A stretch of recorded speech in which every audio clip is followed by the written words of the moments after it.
Waalaikumsalam. Alhamdulillahirabbil alamin wassalatu wassalamu ala asyrofil anbiya'i wal mursalin wa ala alihi washabihi ajmain.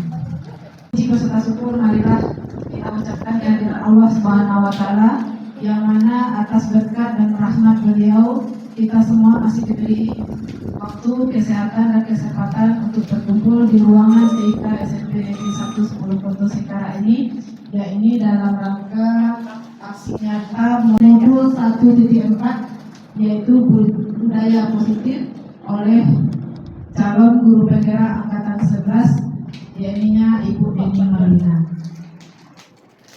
Salawat berkah salam marilah kita kirimkan kepada junjungan kita yakninya Nabi besar Muhammad SAW yang mana beliau telah memperjuangkan umatnya dari alam yang penuh dengan akhlak yang kurang baik ke akhlak yang baik seperti yang kita rasakan pada saat sekarang ini.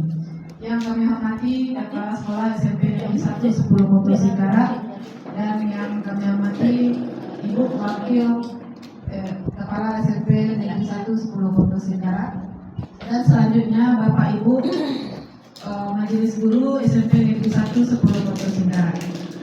Baiklah, untuk memperlancar kegiatan diseminasi budaya positif yang dilaksanakan oleh CGP Angkatan 11 yakni Ibu Eni Marlina, sedikit susunan acara kita pada siang hari ini yaitu adalah protokol yang sedang berlangsung. Yang kedua yaitu sambutan dari Bapak Kepala Sekolah, dan yang ketiga acara intinya yaitu adalah diseminasi oleh Ibu Eni Marlina SPD. Baik, untuk memperlancar kegiatan kita ini dari awal sampai akhir, marilah kita bersama-sama mengucapkan Ummul Al-Fatihah.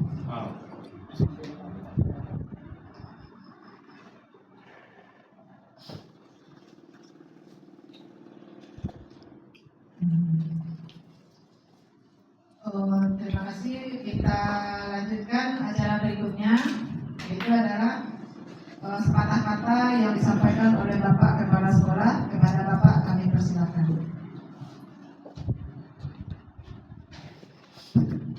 Bismillahirrahmanirrahim. Assalamualaikum warahmatullahi wabarakatuh. Alhamdulillahirabbil alamin. Wassalatu wassalamu ala asyrofil anbiya'i wal mursalin wa ala alihi wa ashabihi rasulillahi ajma'in. Ashhadu an la ilaha illallah wa ashhadu anna Muhammadar Rasulullah sallallahu alaihi wasallam la nabiyya ba'da, amma ba'du. Pertama dan utama sekali, dengan tidak bosan-bosannya kembali kita mengucapkan rasa syukur atas Allah Subhanahu wa taala yang mana sampai detik ini beliau masih sempat melimpahkan rahmat kepada kita, sehingga dengan rahmat beliau itulah kita bisa melaksanakan serangkaian kegiatan kita yang diawali dengan kegiatan kompel, juga penyampaian kesepakatan observasi. Mudah-mudahan dengan rahmat beliau itulah kita bisa mensyukuri daripada yang beliau berikan kepada kita bersama. Salawat dan salam sampaikan kepada arwah junjungan kita, yakni Nabi besar Muhammad sallallahu alaihi wasallam, yang mana beliau telah berupaya untuk merubah akhlak manusia dari alam kebodohan ke alam yang berpengetahuan yang serba canggih, penuh teknologi yang bisa terasakan sampai detik ini. Yang sama kita hormati Ibu Wakil Kepala SMP 1 10 Koto Sekara, yang sama kita hormati Bapak dan Ibu Majelis Guru SMP 1 10 Koto Sekara, yang kami banggakan yaitunya Ibu Eni Marlina SPD selaku guru penggerak angkatan 11. Jadi dalam kegiatan ini kita melaksanakan suatu kegiatan yang dirancang oleh guru penggerak angkatan 11, yaitunya melaksanakan diseminasi aksi nyata modul 1.4 budaya positif yang akan disampaikan nanti oleh guru CGP ini kebetulan berdomisili kitabnya semua yaitu di SMP 1 Setul Kota Sengkara, yaitu Ibu Dini Nasri. Mudah-mudahan untuk berikutnya nanti akan muncul CGP lainnya di angkatan lainnya. Juga mudah-mudahan semakin banyak kita melaksanakan atau ada semakin banyak CGP di lokasi sekolah kita. Menurut informasi mungkin kita tidak diklasifikasi nanti di tahun 2026. Ini menurut informasi. Mudah-mudahan terkabul apa yang kita inginkan. Bapak Ibu yang kami hormati, dalam kegiatan ini mari kita ikuti bersama-sama dengan hebat, karena sebaiknya lah kita memberikan dukungan motivasi kepada rekan kerja kita, guru kita, dalam menyongsong apa yang dia harapkan dalam kegiatan guru penggerak ini. Maka pada itu kami harapkan kepada Bapak Ibu semua, mari kita ikuti dengan serius dari awal sampai akhir. Mudah-mudahan apa yang beliau sampaikan menambah ilmu dan wawasan kita. Terima kasih. Lebih kurang saya mohon maaf. Wabillahi taufiq wal hidayah. Assalamualaikum warahmatullahi wabarakatuh.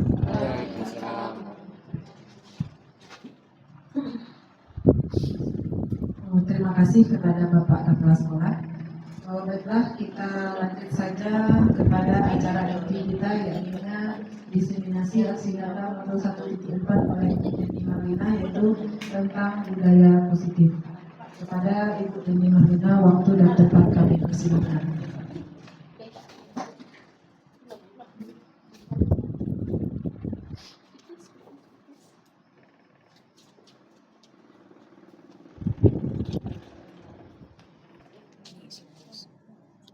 Assalamualaikum warahmatullahi wabarakatuh. Waalaikumsalam.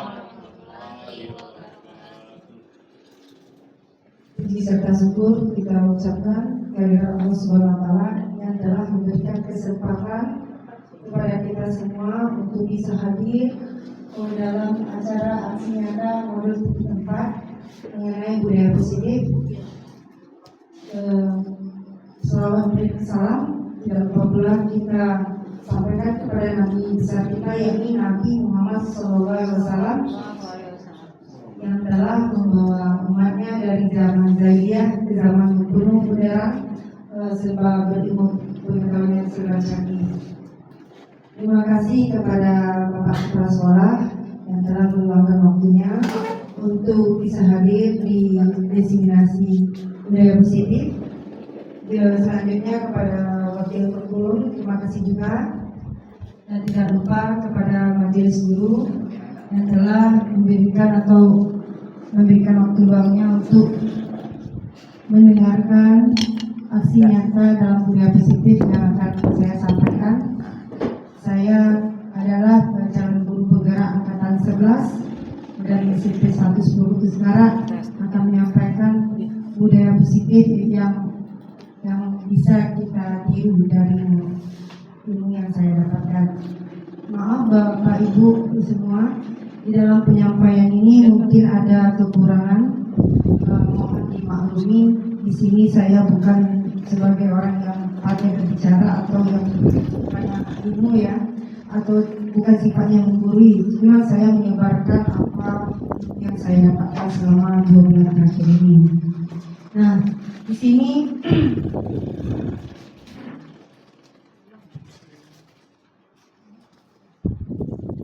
aksi nyata ini dalam angkatan 11 ini saya didampingi oleh fasilitator saya, yaitu Bu Yuli SPD. Kolega terlatih saya itu Reni Erlena SPD. Nah, ini yang mendampingi saya selama 6 bulan ke depan dalam menyelesaikan modul yang ada di dalam guru penggerak. Nah, salam dan bahagia Bapak Guru hebat yang sudah memberikan waktu luangnya untuk saya untuk menampilkan pengetahuan yang saya dapatkan di modul 1.2 di 1. di modul 1.4. Nah, di sini pada modul 1.1 kita sudah mendapatkan latar belakang mengenai kita sebagai pendidik. Ya, menurut Bapak Ki Hajar Dewantara, tujuan pendidikan adalah untuk menuntut segala kodrat yang ada pada anak. Kita pendidik atau guru ibaratkan sebagai seorang petani, sebagai petani yang baik harus memahami cara menanam dan memelihara tanaman. Maksudnya sini ya Ibu, kita sebagai pendidik ini ibaratnya kita adalah seorang petani. Di mana kita seorang petani itu kita memupuk padi kita atau jagung kita, bagaimana supaya tanaman kita itu subur dengan baik. Kita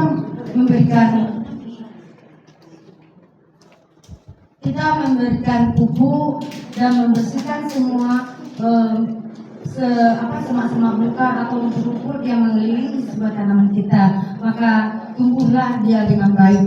Begitu juga kita sebagai guru, kita dapat memberikan atau menuntun anak dengan baik, juga memberikan bimbingan, memberikan perhatian yang lebih kepada anak kita, sehingga anak-anak didik kita mengalami atau mencapaikan kesuksesan dan keselamatan nanti.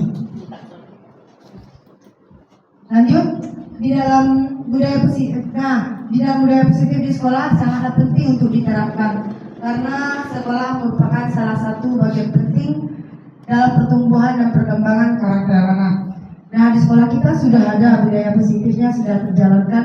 Kalau kita dapat meningkatnya lebih baik lagi. Salah satu cara membentuk lingkungan kelas yang memiliki budaya positif yaitu dengan membuat kesepakatan kelas atau keyakinan kelas.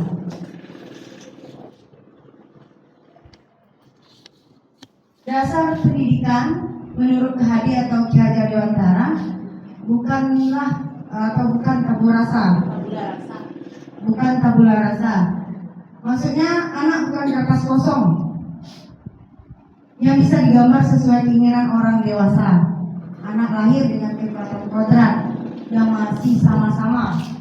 Tujuan pendidikan adalah menuntun atau memfasilitasi atau membantu anak untuk menebarkan garis samar-samar agar dapat memperbaiki lakunya untuk menjadi manusia seutuhnya. Apalagi anak kita masih tingkat SMP ini masih sama-sama Ibu. Jadi kita hanya menuntun anak itu supaya dia lebih baik lagi. Maksudnya pendidikan yang berpihak pada murid, yaitu bebas dari segala ikatan, dengan suci hati mendekati sang murid, bukan untuk meminta sesuatu hak, melainkan untuk berhamba pada sang murid. Maksudnya yang berhamba pada sang murid ini apa, Ibu? Ya Bapak? Ya, berhamba pada murid ini kita bukannya untuk memeras kepada anak, tapi kita pembelajaran yang hak pada murid apa yang dibutuhkan mereka. Misalnya mereka tidak mengerti dengan materi pelajaran kita, bukan kita belah-belah ya, tapi kita dampingi apa yang tidak anak mengerti, apa yang tidak pahami, mengapa kamu tidak tertarik dengan pelajaran ini. Jadi kita gali kebutuhan apa yang ada pada dirinya.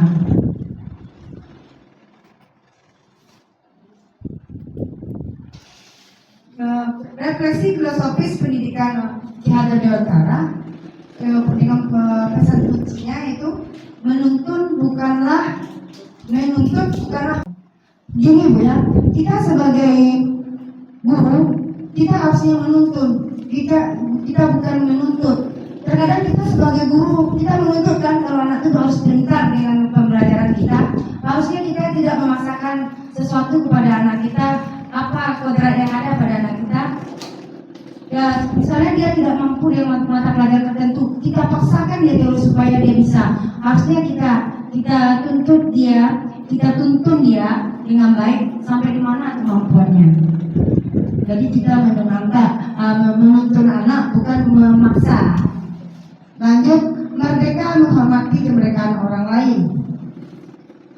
Ketiga, berhamba bukanlah menyembah tetapi berpihak. Seperti yang saya ulaskan tadi, berpihak itu bukan menghamba pada anak, tapi kita memenuhi kebutuhan apa yang dia perlukan di dalam belajar.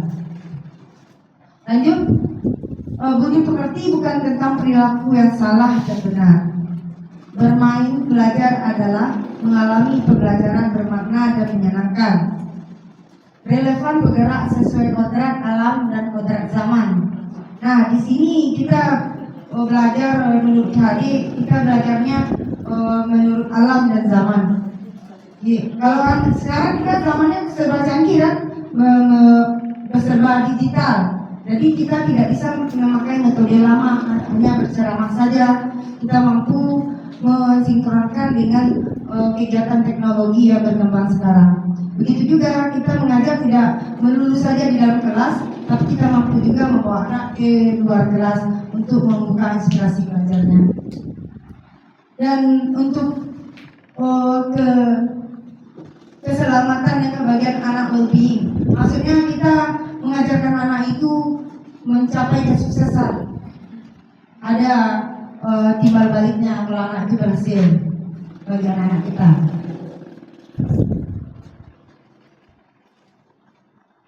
Pertanyaan pemantik, setuju atau tidak setuju? Di sini mengenai hukuman dapat mendisiplinkan anak. Apakah hukuman dapat mendisiplinkan anak, Ibu? Tidak. Pemberian hukuman dengan hal positif, misalnya dengan membersihkan halaman sekolah, dapat meningkatkan disiplin anak. Tidak. Dan memberikan penghargaan atau hadiah dapat meningkatkan motivasi belajar anak. Tidak setuju.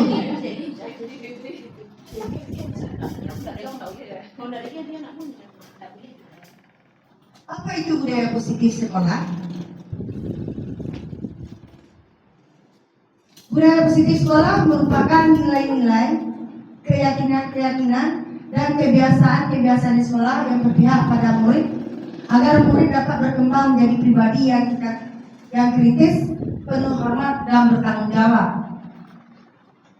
Di sini budaya positifnya, misalnya kita bertemu dengan anak atau anak bertemu dengan kita, dia bersalaman. Tapi sudah lama sekolah kita ini, anak-anak kita sudah budaya positifnya sudah memudar, kurang santun kepada guru, dan kalau bertemu dengan guru cuek, tidak mau bersalaman.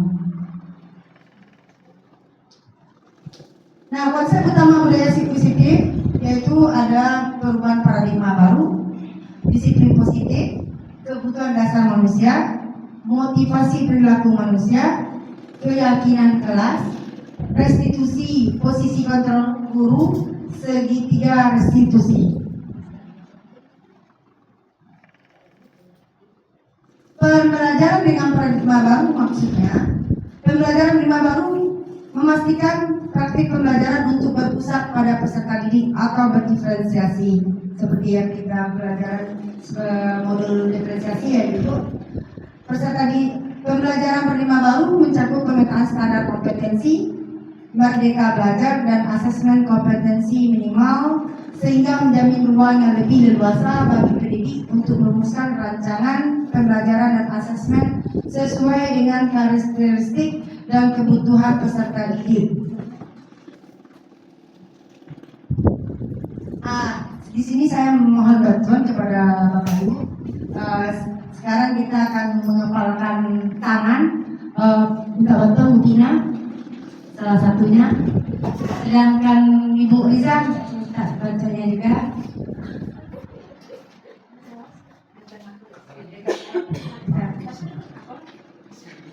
Oke, memang materinya begitu. Di sini saya minta sama Bu Tina sebagai A yang Bu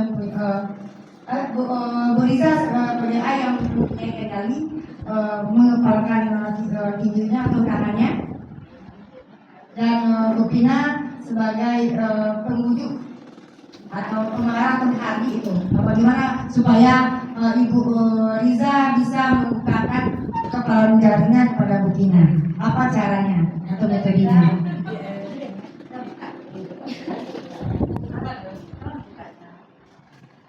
Kita tahu kan apa itu? Hai kita.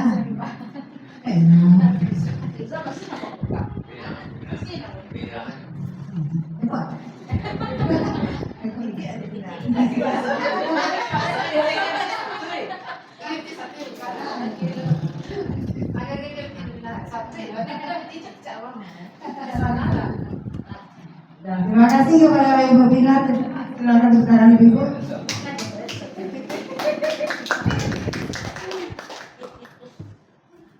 Nah, di sini kita mempunyai peranan mengenai mengontrol diri ya. Dari Bu Riza tadi mengapakan tangannya dan menyembunyikan sesuatu, sementara Ibu Pina sebagai pembujuk bagaimana caranya membujuk anak ini atau ibu ini supaya membukakan kepala jarinya. Ternyata Bu Pina berhasil membujuk Bu Riza supaya membukakan. Ternyata ada embel-embel lainnya. Embel-embel lainnya membukakannya. Ada juga ibu yang lain tidak mau membuka jarinya karena sesuatu yang sekret atau rahasia yang ada di kepalanya. Dan terima kasih kepada Ibu Gina dan Ibu Riza.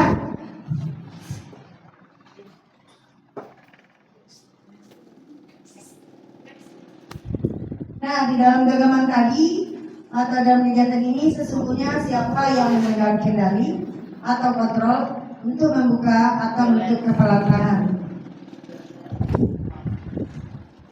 Nah, Bapak Ibu, inilah paradigma stimulus teori, stimulus respon atau teori kontrol ataupun teori pilihan.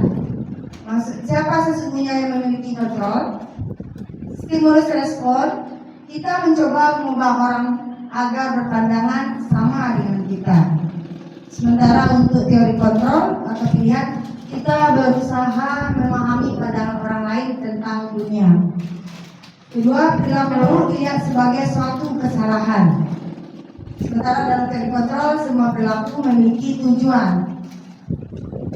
Ketiga, orang lain bisa mengontrol saya. Orang lain bisa mengontrol saya. Sementara dalam teori kontrol, hanya Anda yang bisa mengontrol diri Anda. Keempat, saya bisa mengontrol orang lain. Anda tidak bisa mengontrol orang lain dalam teori kontrol. Kelima, permasalahan ada pada saat bujukan gagal. Dan di teori kontrol, kolaborasi dan konsensus menciptakan pilihan-pilihan baru. Karena model berpikir menang atau kalah. Kalau teori kontrolnya, model berpikir untuk menjadi menang. Lanjut, berubah dari paradigma stimulus respon kepada pendekatan teori kontrol menurut Stephen R. Compton, yaitu Principle Center Leadership yang diterbitkannya tahun 1991 mengatakan bahwa bila kita ingin membuat kemajuan perlahan, sedikit-sedikit ubahlah sikap atau perilaku Anda. Namun bila kita ingin memperbaiki cara-cara utama kita, maka kita perlu mengubah kerangka acuan kita. Ubahlah bagaimana Anda melihat dunia, bagaimana Anda berpikir tentang manusia, ubahlah paradigma Anda, skema pemahaman dan penjelasan aspek-aspek tertentu tentang realitas. Disiplin positif, kira-kira mana yang lebih tepat? Disiplin merupakan sesuatu yang dilakukan seseorang pada orang lain untuk mendapatkan kepatuhan. Disiplin merupakan sesuatu cara untuk mengontrol diri, mengendalikan diri untuk memilih tindakan yang mengacu nilai-nilai yang kita menghargai. Mana yang tepat itu? Apakah yang di atas atau yang di bawah? Nah, yang di bawah. Yang mendisiplinkan diri itu bukan orang lain ya. Yang mendisiplinkan diri itu adalah diri kita sendiri, unsur dari dalam diri kita.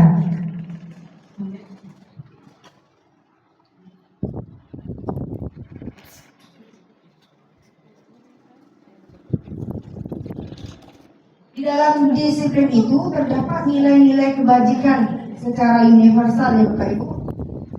Tujuan pendidikan adalah menciptakan murid-murid yang memiliki disiplin sehingga berperilaku positif dengan mengacu pada nilai-nilai kebajikan universal. Seperti ini yang ada dalam profil Pancasila ini secara universal, yaitu beriman, bertakwa kepada Tuhan Yang Maha Esa, berakhlak mulia, yaitu contohnya akhlak tentang agama, akhlak pribadi, akhlak kepada manusia, kepada alam, dan kepada negara.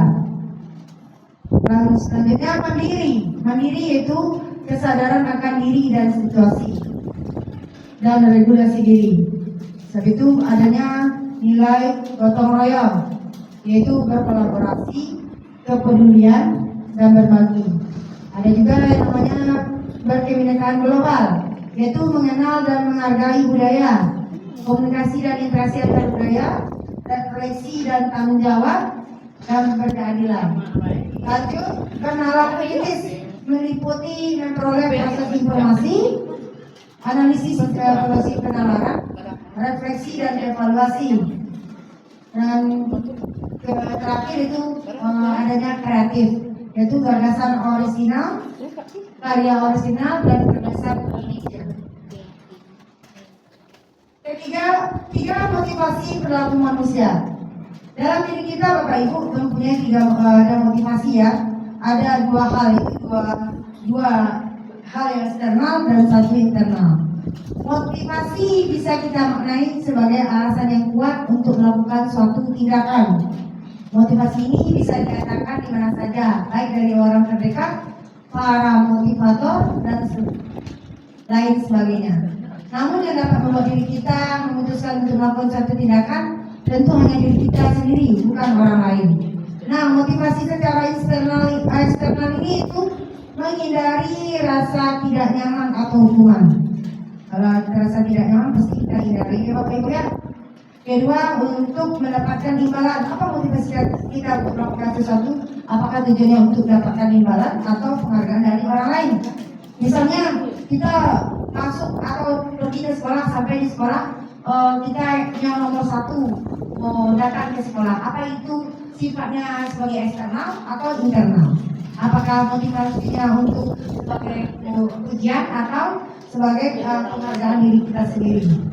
Dan lanjut, internal untuk menjadi orang yang mereka inginkan dan menghargai diri sendiri dengan nilai-nilai yang mereka percaya. Nah, yang kita wujudkan ini itu dari internal, dapat menghargai diri kita sendiri, bukan ada kata-kata lain atau tujuan yang lain. Tujuan dari disiplin positif adalah menanamkan motivasi yang ketiga pada murid-murid kita, yaitu untuk menjadi orang yang mereka inginkan dan menghargai diri sendiri dengan nilai-nilai yang mereka percaya. Ketika murid-murid kita memiliki motivasi tersebut, mereka telah memiliki motivasi intrinsik yang berdampak jangka panjang. Motivasi yang tidak akan terpengaruh pada adanya hukuman atau hadiah.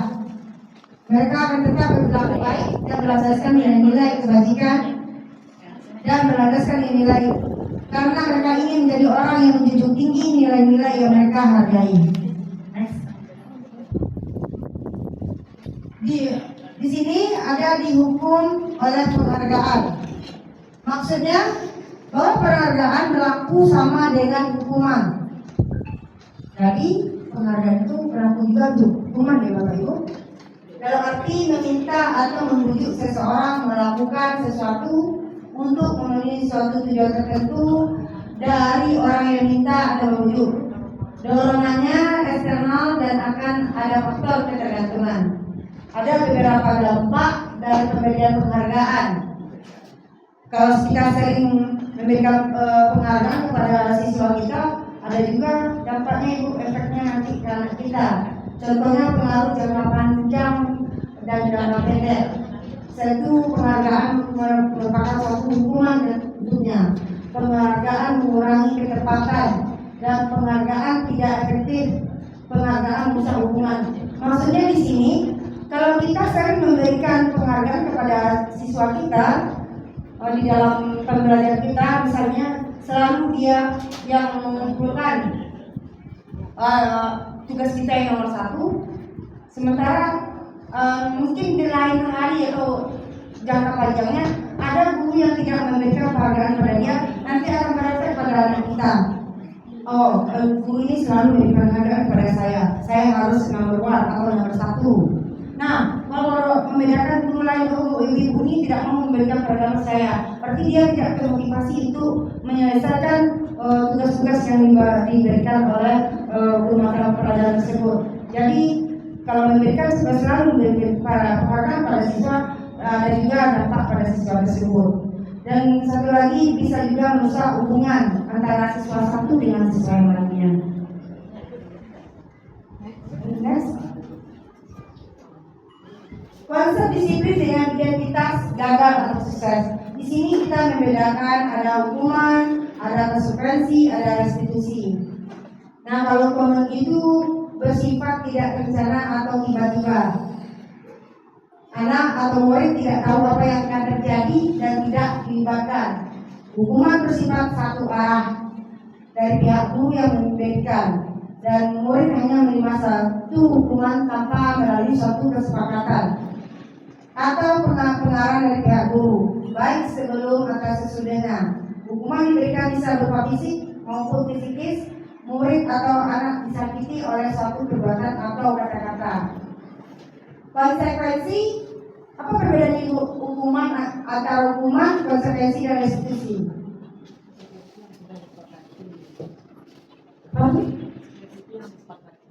Oke, konsekuensi itu adalah yang disepakati atau yang seperti yang diterima. Sementara hukuman itu sifatnya hanya berpihak dari satu arah, yang punya kendali adalah guru. Sedangkan restitusi merupakan proses kolaboratif yang mengajarkan murid untuk mencari solusi untuk masalah mereka dan membantu murid berpikir tentang orang seperti apa yang mereka inginkan dan bagaimana mereka harus memperlakukan orang lain atau mencarikan solusi yang terbaik untuk orang kita. Di sini ada perbedaan hukuman, konsekuensi, dan restitusi. Ada identitas gagal dari hukuman, ada identitas sukses dari kedisiplinan. Nah, hukuman sesuatu yang menyakitkan harus terjadi, sementara konsekuensi sesuatu yang terjadi. Restitusi merupakan pilihan. Kedua, hukuman tidak nyaman untuk murid atau anak untuk jangka yang waktu panjang. Konsekuensinya tidak nyaman untuk murid, anak untuk jangka waktu pendek. Dan restitusi menguatkan untuk murid, anak dalam jangka waktu panjang. Dalam hukuman, korban mendapatkan keadilan, sementara dalam konsekuensi, korban bisa diabaikan. Dan restitusi, korban mendapatkan ganti. Lanjut, murid dalam hukuman, murid perilaku pasif atau agresif meningkat. Di dalam konsekuensi, penguatan hanya bertahan dalam jangka waktu pendek. Dan restitusi masalah terpecahkan. Sistem tidak akan berjalan bila murid tidak takut. Itu dalam hukuman. Dalam konsekuensi memerlukan monitoring dan supervisi terus-menerus dari guru. Dan restitusi murid belajar bertanggung jawab untuk perilakunya. Nah, di sini Bapak Ibu bisa menjawab sedikit dari pernyataan yang ada di depan. Tindakan guru dan hukuman atau sanksi atau konsekuensi. Nah, mencatat 100 kali di dalam buku kalimat saya tidak akan terlambat lagi karena terlambat ke sekolah. Itu apa adalah ibu hukuman, sanksi atau hukuman? Lari mengelilingi lapangan basket 2 kali karena terlambat hadir di sekolah. Hukuman. Murid diminta untuk push up 15 kali tidak mengenakan masker ke sekolah. Hukuman. Mengganti kertas tugas teman yang telah dicoret. Restitusi atau konsekuensi? Oke, kita terima dulu. Konsekuensi atau restitusi. Membersihkan tumpahan air di meja tulis karena tersebar pada saat belajar. Konsekuensi. Meminta murid tidak mengenakan sepatu seharian sekolah karena tidak mengenakan sepatu hitam. Hukuman. Hukuman. Kita lihat nanti jawabannya. Lari mengelilingi lapangan basket 2 kali karena terlambat 10 menit untuk Konsekuensi. Oke, kita jawabannya.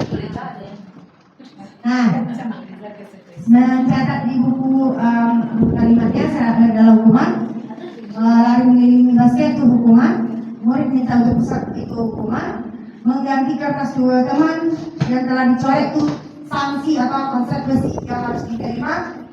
Tadi ada yang bilang restitusi ya. Nanti membersihkan tumpah air itu adalah sanksi atau konsekuensi, dan murid disuruh mengenakan sepatu adalah hukuman, dan lari mengelilingi lapangan basket sanksi atau konsekuensi. Jadi kita masih bersama-sama dengan beda antara hukuman dan konsekuensi dan restitusi.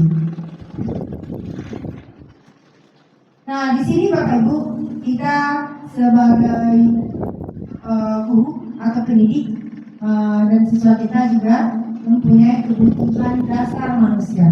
Apa itu kebutuhan dasar manusia? Yaitu semua kita atau usaha terbaik kita untuk mendapatkan apa yang kita inginkan. Kita mendapatkan apa yang kita inginkan, sebetulnya saat itu kita sedang memenuhi satu atau lebih dari satu kebutuhan dasar kita. Di dasar kebutuhan kita yaitu 5 dasarnya. Satu, bertahan hidup. Kita sebagai manusia kita perlu makan, perlu pakaian, itu merupakan untuk ketahanan hidup kita. Sebab itu kita butuh kasih sayang, butuh kebebasan, butuh kesenangan dan penguasaan. Nah, Bapak Ibu, di sini kita bisa masukkan dari makanan tadi seperti statement berikut. Ibu guru bilang, aku tidak boleh bersenandung sewaktu mengerjakan tugas. Katanya kelas harus tenang, tidak ada suara. Padahal kan aku suka dengan senang menyanyi. Itu kebutuhannya apa itu Bapak Ibu? Dari 5 kebutuhan tadi. Kasih sayang kah, kebebasan, kesenangan?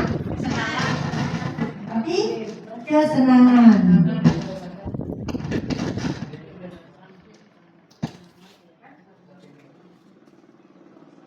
Lanjut. Ibu guru tidak menyapaku hari ini, padahal aku pakai jepit rambut baru. Itu kebutuhan apa tuh? Kasih sayang. Aku bosan. Masa belajarnya cuma gitu aja. Dengan ibu kurang itu aja. Berarti penguasaan atau kebebasan? Kebebasan. Aku sebel, gambarku tidak rapi, malah ibu guru nunjukin ke teman-temanku di depan kelas.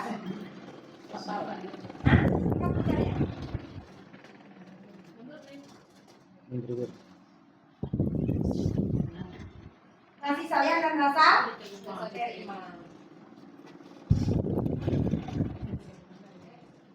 Nah, di sini Bapak Ibu, di dalam kita mengajar masuk kelas, kita harus membuat satu keyakinan kelas.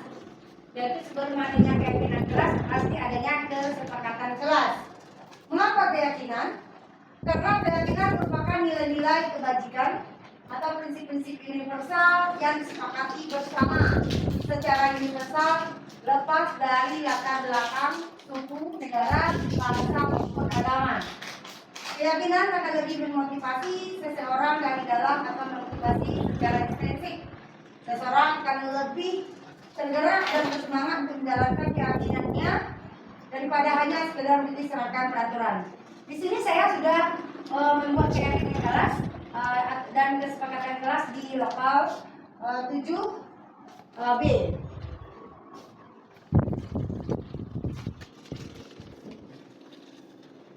Bagaimana kita membuat keyakinan kelas itu?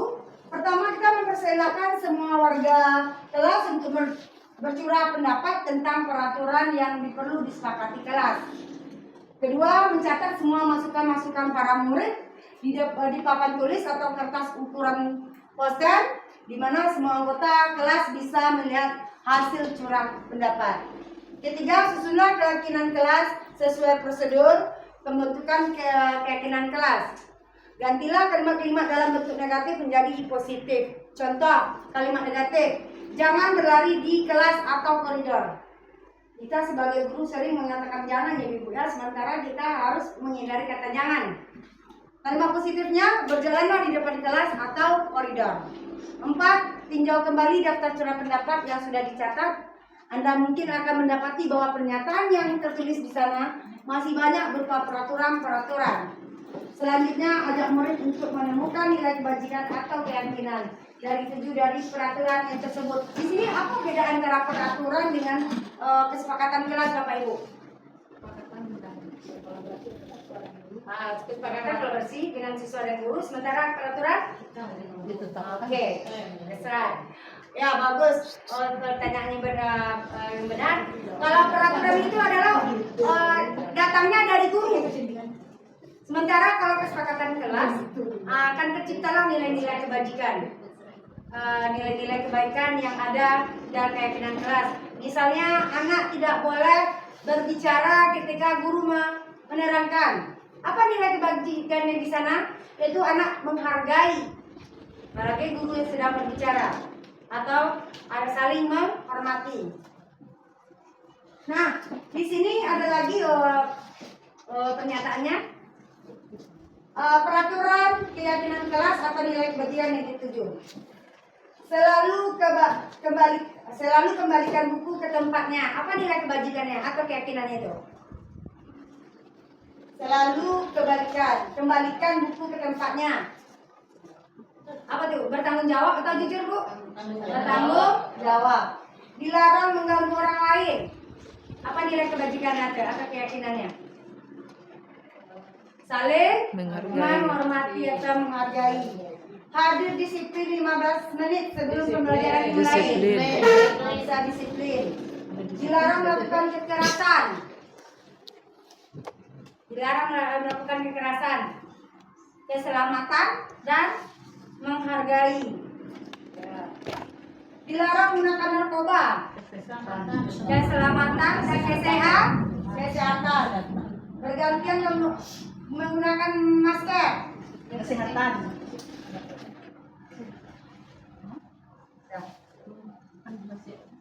Nah, inilah dokumentasi saya dalam pembuatan keyakinan kelas, Bapak Ibu.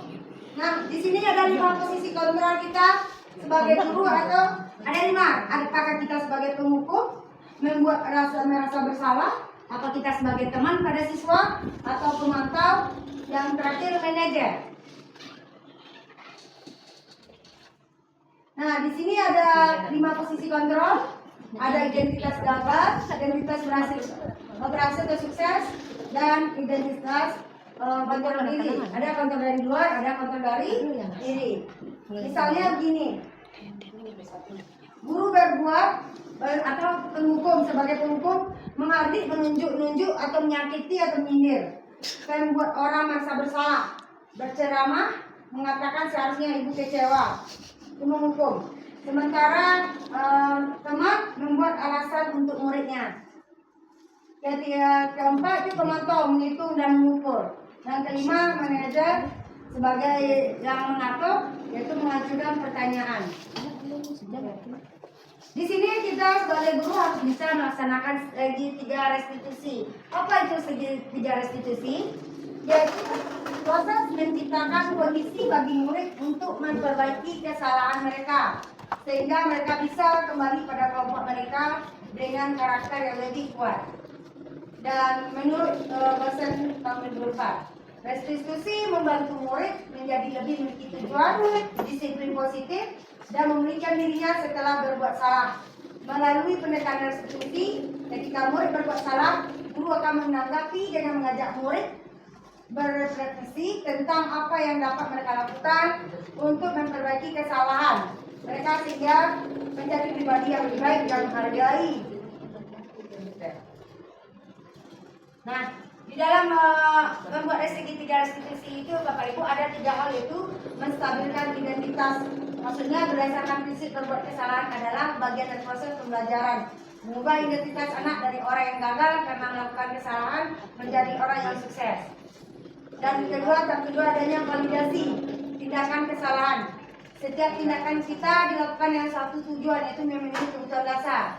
Dengan teori kontrol pasti akan mengubah pandangan teori stimulus respon ke cara berpikir proaktif yang mengenali tujuan dari setiap tindakan. Yang ketiga itu menanyakan keyakinan diri atau si debit. Murid diberi pertanyaan bermakna untuk mencoba motivasi secara intrinsik, mampu menghubungkan keyakinan anak dengan keyakinan keras atau keluarga. Nah ini tahapannya Ibu ya, segitiga, restitusi, ada menstabilkan identitas, ada menanyakan keyakinan, dan kedua validasi kesalahan dan menanyakan keyakinan. Nah, inilah restitusi yang sudah saya implementasikan ke lokal 8B. Yang masuk, misalkan,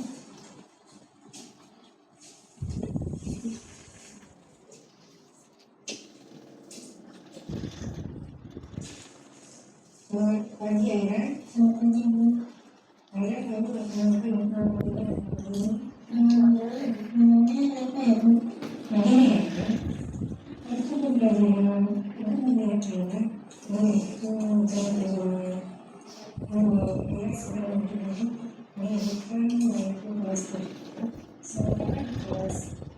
kemudian ada proses pembelajaran bahasa Inggris. Era apa enggak? Nah, menurut saya, apakah tindakan Era apakah tindakan Era tidak mengikuti pembelajaran bahasa Inggris bersama itu merupakan tindakan yang baik atau tidak? Begini ya, kita sedang berusaha, tapi memang bukan besar. Bukan juga bukan kesalahan. Bukan juga juga kita yang bukan kesalahan. Nah, bukan kesalahan. Bukan juga juga. Nah, ini adalah bagian menstabilkan identitas ya Bim ya. Ini bukan kesalahan. Nah, kita ikuti pembelajaran waktu itu mencarikan suatu kesalahan. Kita tidak mencari kesalahan, cuma mencarikan solusinya. Bagaimana kita menjadi lebih baik dan menghormati dunia yang menjadi 15. Kenapa sih ayah mengenai seluruh jadi kemarin itu saya merasa tidak enak untuk musim itu karena ini sesuatu dan segera bisa baik kalau ada daerah di luar saya main-main juga di luar karena tidak suka untuk dipakai bahasa Inggris makanya dia ngajak Ira lama-lama ngobrol-ngobrol sampai dia kasihkan dan sampai nggak ingat untuk masuk kembali ke Nah, ini merupakan validasi tindakan kesalahan. Kira masih ingat kan? Oke. Selanjutnya menanyakan keyakinan kelas. Apa yang sudah kita buat? Keyakinan kelas yang kita buat di awal semester lalu mengenai proses pembelajaran kelas. terus saya mengucapkan tugas sendiri. Betul sekali. Kita sebagai mahasiswa harus memakai bahasa penguat dan tanggung jawab. Untuk tugas dan kewajiban kita. Saya yakin bahwasanya kalian yang untuk mengikuti pelajaran bahasa kita, baik yang kita beriman, baik yang kita dapatkan. Saya yakin akan menyelesaikan sebelum sampai dengan menyelesaikan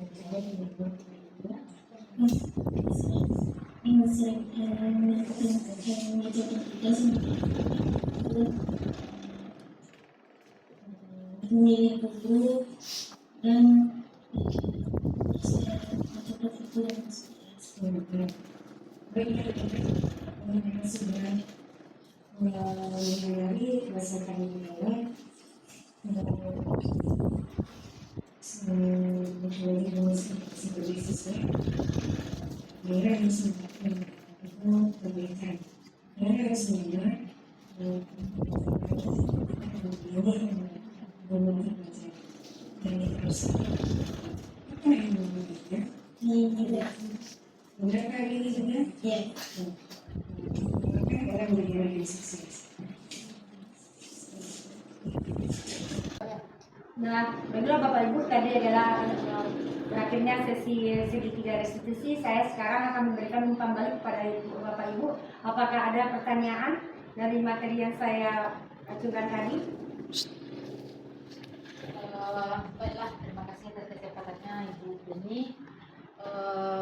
Berdasarkan uraian yang sudah Ibu tampilkan tadi, saya sedikit agak kurang mengerti mengenai itu restitusi. Jadi saya ingin meminta penjelasannya dari Ibu Beni apa itu restitusi. Terima kasih. Oke, saya kembalikan lagi pada materi saya tadi ya Ibu Riza. Apa yang dimaksud dengan restitusi?